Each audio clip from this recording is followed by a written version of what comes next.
அருட்சோதி அப்பா உன்னடி வாழ்க வாழ்க, அகிலத்தில் உயிர் யாவும் அன்போடு வாழ்க. அருட்சோதி அப்பா உன்னடி வாழ்க வாழ்க, அகிலத்தில் உயிர் யாவும் அன்போடு வாழ்க. சூரியனை பார்த்தா ரொம்ப நல்லதான், அதுவும் மாலை சூரியனை பார்த்தா ரொம்ப ரொம்ப நல்லது, கண்ணுக்கு நல்லது, உடம்புக்கும் நல்லது. எனக்கெல்லாம் 13 வருஷத்துக்கு முன்னால் கண்ணில் புரை நோய் வந்துருச்சு, கேட்டராக்ட். அப்படியே ஆடி போயிட்டேன். வேற என்ன செய்ய, வள்ளலாரை மட்டுமே நம்பி சூரியனை பார்த்தேன், அவ்வளவுதான். எல்லாம் சரியா போச்சு. இன்னைக்கு வரைக்கும் அந்த கேட்டராக்ட் என்னை எட்டி கூட பார்க்கல. வானத்து சூரியனை தினம் தினம் மாலை நேரம் பார்த்தா காலிசாண்டி, கால்சிட்டப் டி என வைட்டமின் மாத்திரை, டேப்லெட், கேப்சூல் எல்லாம் வாங்கி காசை வீணாக்காம ஓசியிலேயே வைட்டமின் டியை வாங்கி கொள்ளலாம். உங்க கண்ணுக்கு, உங்க உடம்புக்கு, ஏன் உங்க பர்சுக்கு கூட அது ரொம்ப நல்லது. வானத்து சூரியனை தினம் தினம் பார்த்தா யாரு பாவம் தெரியுமா? கண்டாக்டர்கள் தான் பாவம். கிளினிக்கை மூடிட்டு வேறு படிப்புக்கு, வேறு பொழப்புக்கு போயிருவாங்க. இப்ப நான் இன்னொரு சூரியனை பத்தி பேச போறேன். அது வானத்து சூரியன் அல்ல, அதற்கு பெயர்தான் முக்காட்டு சூரியன். முக்காட்டு சூரியன். வானத்து சூரியன் உடம்புக்கு எப்படி நல்லதோ அதே மாதிரிதான் முக்காட்டு சூரியனும் மனசுக்கும், உங்க உயிருக்கும், உடம்புக்கு மட்டும் அல்ல ஊனுக்கும், உள்ளே இருக்கக்கூடிய ஆத்மாவுக்கும் ரொம்ப ரொம்ப நல்லது. அதெல்லாம் சரி, அது என்ன முக்காட்டு சூரியன்? 3 காடா?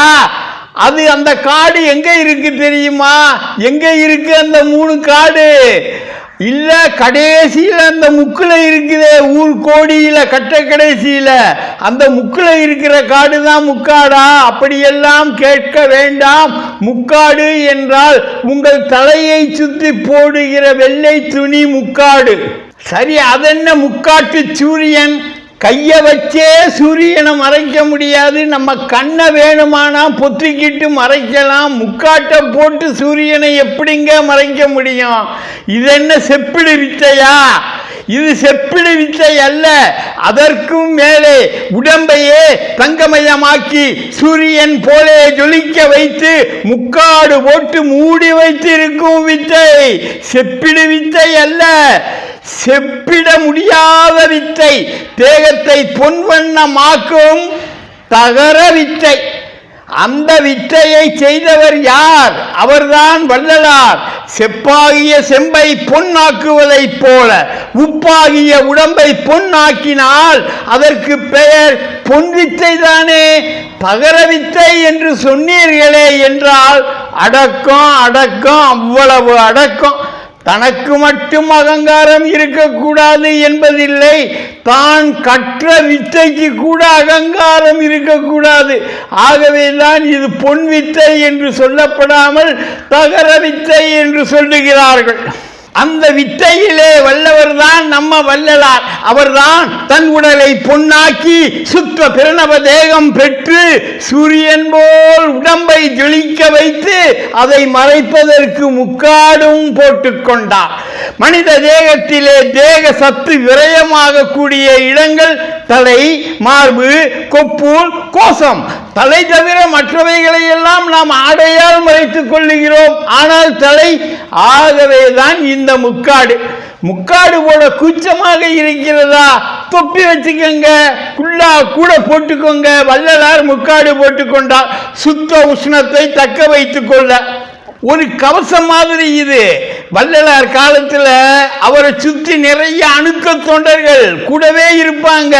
வள்ளலாரோட அறிவு புலமையை பார்த்து கொஞ்சம் பேர் வேலாயுத முதலியார் மாதிரி தங்கம் செய்வாராமே என்று ஆசையோடு வேடிக்கை பார்ப்பதற்காக சிலர், வேம்பு ஐயர் மாதிரி நோய் நொடி போகாதா, பிறவி கடை தேராதா என்று ஒரு சிலர், சானாமுனா கந்தசாமி பிள்ளை மாதிரி, வேட்டவளம் ஜமீன்தார் மாதிரி.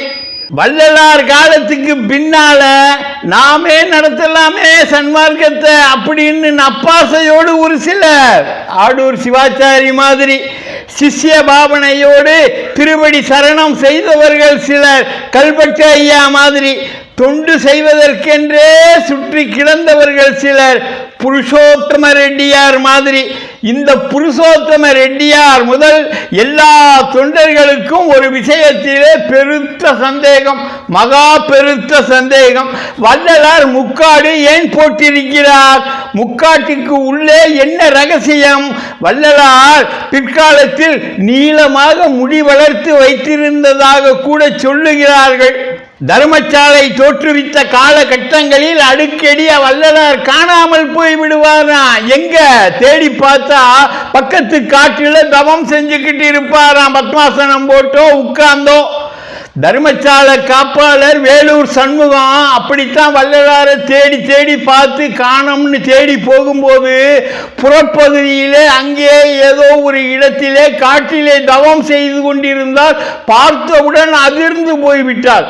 தவம் செய்யும் போது பார்த்து விட்டால் என்ன அதிர்ச்சி ஏற்படும்? ஒன்றும் அதிர்ச்சி ஏற்படாது தானே. ஆனால் அங்கே வேலூர் சண்முகத்துக்கு ஏற்பட்டது என்ன?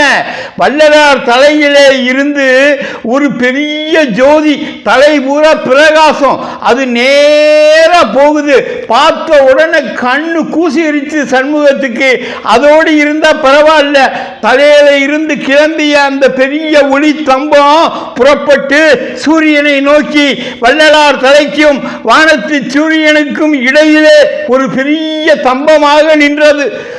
அரண்டு போனார் சண்முகம், மிரண்டு போய் நின்றார் சண்முகம். வெளிச்சம் தலையில இருந்து சூரியனை நோக்கி போகுதா அல்லது சூரியன்கிட்ட இருந்து வள்ளலார்கிட்ட வருதா?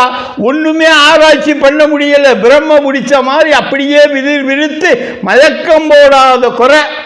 வள்ளலார் வந்து பார்த்து அவரை எழுப்பி எச்சரித்தாராம், இப்படியெல்லாம் வந்து பார்க்க கூடாது, பார்த்ததை யாரிடமும் சொல்லக்கூடாது. சொல்லக்கூடாதா? முதல் காரியமே அதுதானே. அதை சொல்லாட்டி தான் தலை வெடிச்சிருமே. மெதுவா போனாரு, கொஞ்சம் கொஞ்சமா பத்த வச்சுட்டாரு சண்முகம். எல்லாருக்கும் ஒரே ஆவல், என்னமோ இருக்கு, என்னமோ ஒரு மர்மம் இருக்கு. வள்ளலார் தலைக்குள்ள ஏதோ ஒரு சூட்சமம் மறைஞ்சிருக்கு. அதை மறைக்கிறதுக்கு தான் வள்ளலார் முக்காடே போட்டு இருக்காரு. வள்ளலார் சாமிக்கு பரம அணுக்க தொண்டர் யாரு? இந்த புருஷோத்தம ரெட்டியார். புருஷோத்தம ரெட்டியார் வள்ளலாரோட அடிப்பொடி. கருங்குழி, மேட்டுக்குப்பம், வடலூர் எல்லா இடத்துலையும் வள்ளலாரோடவே இருந்தவர். அவருக்கு என்ன வேலை தெரியுமா? தண்ணி 5 பங்கு எடுக்க வேண்டியது 3 பங்கை சுண்ட காய்ச்ச வேண்டியது, அப்புறம் கொஞ்சம் சர்க்கரையை போட வேண்டியது.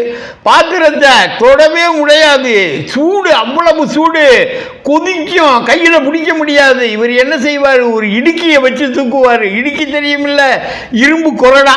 அந்த கொரடாவை வச்சு அந்த பாத்திரத்தை தூக்கி வள்ளலார்கிட்ட கொடுப்பாரு. வள்ளலார் பதிலுக்கு ஒரு கொரடாலையா வாங்குவாரு? கையிலேயே அப்படியே வாங்கிக்கிடுவாரு. அவருக்கு ஒண்ணுமே சுடாது. எப்படி சுடும்? அவர் தேகமே பூரா சுத்த உஷ்ணம், காரண அக்னியே இருக்கு. அப்படி இருக்கும்போது அவருக்கு சுடுமா? கையில வாங்கி தொண்டைக்குடிக்குள்ள கட கட கட கடன்னு ஊத்திக்கிடுவாரு. நம்மளாம் ஊத்துனா அவ்வளவுதான், உணவு குழல் பூரா வெந்து போயிடும். பெருமானார் அப்படி அதை வெகு சாதாரணமாக வாங்கி கையால் வாங்கி கடகடை என்று குடிப்பாராம். எப்படி சுட சுட வாங்கி இப்படி ஊற்றிக்கிறார் என்று அதிசயத்து நிற்பாராம் புருஷோத்தம ரெட்டியார். ரெட்டியாருக்கு இன்னொரு பணியும் உண்டு. அறைக்கு தூசி துடைப்பது, அங்கிருந்து சத்திய ஞான தீபத்தை ஏற்றி வைப்பது, மெயின்டைன் செய்வது. ஒரு நாள் புருஷோத்தம ரெட்டியார் அறைக்குள்ளே சொல்லாம கொள்ளாம நுழைஞ்சிட்டாரு. அந்த நேரம் பார்த்து வள்ளலார் சுவாமி தியானத்தில் இருந்தார், அரிதுயிலே இருந்தார். இவர் நுழையவும் வள்ளலார் தியானம் களையவும் ஒரே நேரம். வள்ளலார் அழுக்கண் திறந்து மலர்ந்து நோக்கியது. புருஷோத்தம ரெட்டியார் உள்ளே நுழைந்தது. இரண்டும் ஒரே நேரத்திலே நிகழ்ந்தன. அங்கதான் மாட்டிக்கிட்டாரு. யாரு? புருஷோத்தம ரெட்டியாரு. சாமி கிட்ட இருந்து கிளம்பிய ஒரு பெரிய பேரொளி ஆற்றல் தன்னை தாக்குவதை உணர்ந்தார் ரெட்டியார். மின்னல் மாதிரி அது தன் மேலே பாய்வதையும் அறிந்து கொண்டார். ஒரே கணப்போது, அந்த ஒரு க்ஷணப்போது அப்படியே மயங்கி நின்றார். அவ்வளவுதான். பேச்சும் இல்லை, மூச்சும் இல்லை. மற்ற தொண்டர்கள் பயந்து போயினர். ஒப்பற்ற பேரொளி கதிர்வீச்சு ரெட்டியாரை உண்டு இல்லை என பண்ணிவிட்டிருந்தது. ஒரே போதமயமாகி கிடந்தார். என்ன ஆச்சு? ஏன் இப்படி கிடக்கிறார்? ஏன் மனுஷன் படுத்த படுக்கையாய் இருக்கிறார்? கேட்டா பேந்த பேந்த விழிக்கிறார் என்று கலங்கிவிட்ட மற்ற அணுக்க தொண்டர்கள் வள்ளலாரிடம் போய் கேட்டனர். அவர்கள் வள்ளலாரிடம் சென்று, ஐயா, உங்கள் தொண்டர் நிலையை பாருங்கள், ஏன் இப்படி பித்து பிடித்தது போல கிடக்கிறார், பேச மாட்டேங்கிறாரே, திரு திருன்னு விழிக்கிறாரே, என்னதான் நேர்ந்தது பாருங்களேன் என பதறினர். வள்ளலாரோ, நீவீர் அவரை ஒன்றும் செய்ய வேண்டாம், தாமே எழுவார் என்று தேறுதல் சொன்னார். அப்புறம் 4-5 நாள் உடம்புல அசைவே இல்லை. அசைவு இல்லாத நிலையில் படுத்தே கிடந்தார் புருஷோத்தம ரெட்டியார். 4-5 நாள் கழித்து எழுந்தார். பின்பு மெல்ல உளவினார். ஆனால் பேச்சு வரவில்லை. பல மாதங்கள் அவர் வாய் திறந்து பேசவே இல்லை. எந்த நேரம் பார்த்தாலும் ஒரே மோன நிலை, ஒரே போத நிலை, பேசுவதே இல்லை. எனக்கூட அங்கே சுற்றி இருந்தவர்கள் சொல்ல கேள்வி. இந்த புருஷோத்தம ரெட்டியாருக்கு ஒரு ஆசை, யோக சாதனை செய்ய வேண்டும் என்று ஒரு ஆசை. வள்ளலார்கிட்ட போய் மெதுவா இது பற்றி கேட்டு இருக்கிறார். தனக்கு உபதேசம் பண்ண வேண்டும், உபதேசித்து வழிகாட்ட வேண்டும் என்று கேட்டார். அப்பொழுது வள்ளலார் சொன்னாராம், நீரும் என்னை போல் ஏழை, சாதனை செய்தால் சிறிது ஒளி உண்டாகும், சில சில சித்திகள் கூட நடக்கும். அதை கண்டால் பல்லிழித்து நிற்பீர்கள், அதிலேயே நின்று விடுவீர்கள். ஆகவே சாதனை ஒன்றும் செய்ய வேண்டாம். எல்லா உயிரும் நின் உயிர் போல நினைக்கும் பழக்கத்தை வருவித்துக் கொள்ளுங்கள். அப்பழக்கம் வந்தவன் எவனோ அவனே எல்லாம் வல்லவனும் இறைவனும் ஆவான். வள்ளலார் சொன்ன சொல்லை சிரமேல் கொண்ட புருஷோத்தம ரெட்டியார் கடைசி வரைக்கும் பசித்தவர்களுக்கு எல்லாம், பசி என்று அன்னசாலைக்கு வந்தவர்களுக்கு எல்லாம் கஞ்சி ஊற்றி வள்ளலாரின் பேர் அன்பராக வாழ்ந்து வந்தார் என்பது வரலாறு. ஆக தர்மசாலையிலே சண்முகமும் பார்த்தாச்சு, இங்கே கருங்குழி மேட்டுக்குப்பத்திலே புருஷோத்தம ரெட்டியாரும் பார்த்தாச்சு. மற்றவங்களுக்கோ உண்மை தெரிகிற வரைக்கும் மனசுல புசு புசுன்னு அரிச்சுக்கிட்டே இருக்கும். வள்ளலார் தலைக்கு உள்ள என்னமோ இருக்கு, அதை கண்டுபிடிச்சாகணும் முதல்ல. அது என்னன்னு தெரியாம முக்காட்ட போட்டு மூடி மறைச்சிக்கிறாரே சாமி. அவர்கள் ஆவல் அதிகரிக்க காரணம் இன்னொரு விஷயமும். அதாவது முன்னாலே எல்லாம் முக்காடு மட்டும் போட்டு கொண்டிருந்தார் வள்ளல் பெருமானார். இப்போது முக்காட்டோடு சேர்த்து தனது வலது கண்ணையும் துணியால மறைச்சு வச்சுக்கிட்டு இருக்காரு. அப்படியே எப்பயாவது முக்காடு விலகினாலும் அந்த கண்ணை, வலது கண்ணை அப்படியே பொத்திக்கிறாரே என்று அவர்களுக்கு பெருத்த ஐயம், ரொம்ப சந்தேகம். இதோட ரகசியம் என்ன? முக்காட்டை மறைச்சா சரி, வலது கண்ணையும் சேர்த்து ஏன் மறைக்கணும்? சாமி கிட்ட நேரடியா போக பயம், போனாலும் கேட்கறதுக்கு அதை விட பயம், ஒரு பக்தி கலந்த அச்சம். ஆனா விஷயம் தெரிஞ்சாகணுமே, தெரியாட்டி தான் அவங்க தலையே வெடிச்சிருமே. யாரடா பிடிக்கலாம், யார தூது விடலாம், யார்கிட்ட சொல்லி உளவு பார்க்கலாம் என தொண்டர்களும் சீடர்களும் ஒரே யோசனையா யோசிச்ச போது அவர்கள்ட்ட மாற்றியது யாரு தெரியுமா? நம்ம புருஷோத்தம ரெட்டியார். அவரோட பையன் 5 வயசு சிறுவன். அந்த பையன் பேரு வீராசாமி.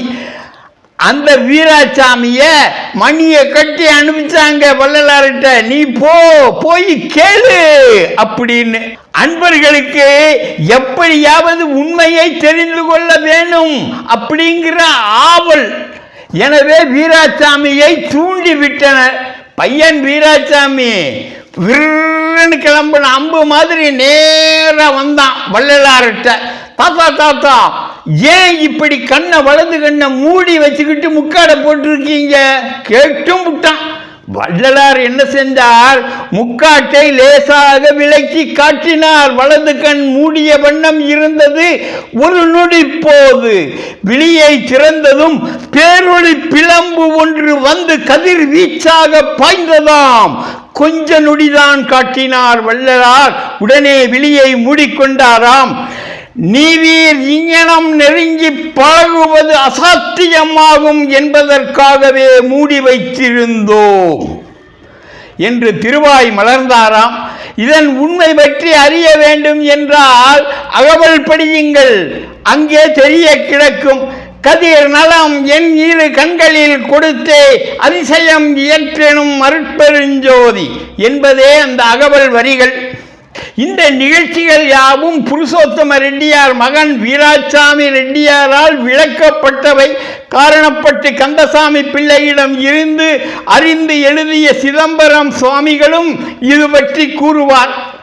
ஒரு தடவை சுவாமிகள் அன்பர்களை நோக்கி, நம்மோடு கூடி பழகி இருந்தவர்களையும் பின்னர் கேள்வியால் விரும்புகிறவர்களையும் கைவிட மாட்டோம், சுத்த சன்மார்க்கத்திலே நிறுவுவோம் என்று உறுதி அளித்ததாகவும் தெரிகிறது. வள்ளலாரின் சிரசு, திருமுகம், குறிப்பாக வலது கண் இவைகள் பேரொளி வீசின என்பதற்கு இன்னொரு சாட்சியமும் இருக்கிறது, சம்பவமும் இருக்கிறது. அப்படி அதை நேரிலே பார்த்த அந்த சாட்சிக்கு அப்போது வயது 5. நம்ம வீராசாமி ரெட்டியார் மாதிரி தான். அதே காலகட்டத்தில் பார்த்தவர் ஒரு சிறுமி, ஆடூர் சிவாச்சாரியாரின் பேர்ச்சி. பணி செய்து கொண்டிருந்த காலம் 1941 டு 1950 வரைக்கும். அப்படி வள்ளலாரை பார்த்த அந்த சிறுமி வாரியார் விற்பனை செய்து கொண்டிருந்த காலகட்டத்திலே ஒரு வயதான அம்மாவாக இருந்தார்கள். யார் அவங்க? அவங்க தான் அப்ப சபையிலே பூசகராக அர்ச்சகராக இருந்த பால சுப்பிரமணிய சிவாச்சாரி, அவங்களோட தாயார். இவர்களை சந்தித்து வாரியார் சுவாமிகள் தனது வாழ்க்கை வரலாற்றில் இந்த நிகழ்ச்சியை பதிவு இடுகிறார். இனி அவரே பேச கேளுங்கள். வடலூரிலே சத்திய ஞான சபை திருப்பணி துவக்கத்தில் ஒரு நாள் சத்திய ஞான சபையின் அர்ச்சகர் பால சுப்பிரமணிய சிவாச்சாரியாரின் இல்லத்திற்கு உணவு அருந்த சென்றிருந்தேன். பால சுப்பிரமணிய சிவாச்சாரியார் நேர்மையானவர். வள்ளலாரின் சீடரான சபாபதி சிவாச்சாரியாரின் பெயரன். அவரின் தாயார் நடையிலே அமர்ந்திருந்தார். நான் அவரை வணங்கி அவருக்கு அருகிலே அமர்ந்தேன். பெரியம்மா வணக்கம், தாங்கள் ராமலிங்க அடிகளாரை பார்த்திருக்கிறீர்களா என்று ஆவலுடன் கேட்டேன். அவர் சிரித்த முகத்துடன், அப்போது எனக்கு 5½ வயது. எங்கள் தாத்தா ஆடூர் சபாபதி சிவாச்சாரியாரை காண சன்னிதானம் வருவார். எனது தோள்களை பிடித்து குட்டி பெண்ணே குட்டி பெண்ணே என்று கூப்பிட்டு கொஞ்சி விளையாடுவார். அப்போது அவள் திருமேனியிலே இருந்து பச்சை கற்பூர மனம் வீசும், வாசனை வீசும். அவருடைய சிரத்திலே உள்ள முக்காடு விலகும் போது மின்னலை போன்ற ஞான ஒளி வீசும். அப்போது சன்னிதானம் அவர்கள் தலையில் உள்ள முக்காட்டு துணியை இழுத்து மறைத்து கொள்ளுவார் என்று சொன்னார். இதை கேட்டு நான் அளவற்ற மகிழ்ச்சியும் அதிசயமும் அடைந்தேன் என்று வாரியார் சுவாமிகள் பதிவிடுகிறார். அந்த ஞான ஒளிதான் ஒரு கணப்போது சிவாச்சாரி பேத்தி சின்னஞ்சிறு வயதிலே பார்த்தது. அந்த பேரொளிதான் வீராசாமி ரெட்டியார் தனது சின்னஞ்சிறு சிறு விராயத்திலே பார்த்து வியந்தது. அந்த கதிர்வீச்சு பட்டுத்தான் புருஷோத்தம ரெட்டியார் போத நிலை அடைந்து மாசக்கணக்கிலே பேச்சு இல்லாமல் கிடந்தது. அந்த பிரகாசமான ஒளி ஸ்தம்பம் தான் வேலூர் சண்முகம் கண்டு மயக்கம் போட்டது. அது வெறும் ஒளி அல்ல, அது அருட்பேர் ஒளி.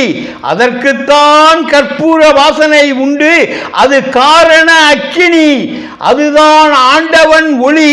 இதுதான் நமது மருதூர் உதித்த சூரியன் முக்காடு ஒட்டுக் கொண்டதன் ரகசியமும் வரலாறும். அடுத்த காணொளியிலே சந்திக்கலாம் அன்பர்களே. அதுவரை வணக்கம் கூறி விடைபெறும் உங்கள் நண்பன் மகுட தீபன்.